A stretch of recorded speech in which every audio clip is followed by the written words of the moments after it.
मराठी भाषा आणि अस्मितेच्या नावावर राजकारण करणाऱ्या ठाकरे बंधूंची युवा नेते सुजात आंबेडकर यांनी केली पोळखोल.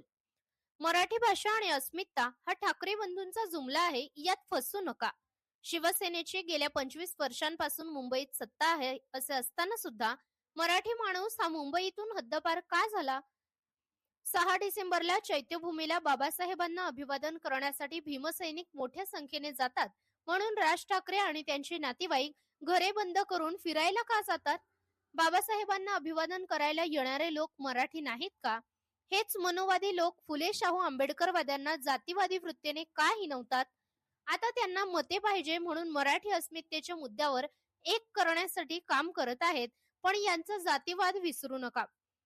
खैरलांची प्रकरणात ज्या भोतमागे कुटुंबावर हल्ला झाला, अत्याचार झाला, ते कुटुंब मराठी होते आणि हल्ला करणारे मराठी होते. भीम कोरेगाव मध्ये ज्यांच्यावर हल्ला झाला ते मराठी होते. तसेच हल्ला करणारे मनोहर भिडेचे लोक हे देखील मराठी होते. नांदेडमध्ये सक्षम ताटे याला मारण्यात आले.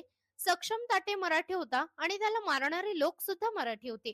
गावात पहिली भीमजयंती काढली म्हणून अक्षय भालेरावचा नांदेडमध्ये खून झाला.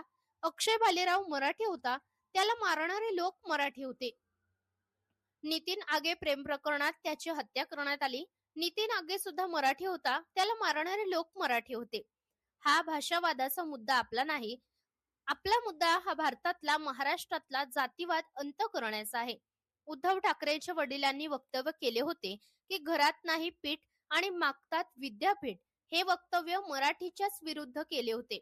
हे वक्तव्य मराठीच भाषेत केले होते. असे जातीवादी वक्तव्य करतात आणि जेव्हा मते पाहिजे तेव्हा मराठी अस्मितेच्या नावाखाली एक करण्याचे काम करतात. स्वतःच संपलेला पक्ष जिवंत ठेवण्यासाठी मराठी अस्मितेचा जुमला आणलेला आहे. महाराष्ट्र लोकन्यूज साठी मुख्य कार्यकारी उपसंपादक अभिजित सिद्धार्थ चव्हाण.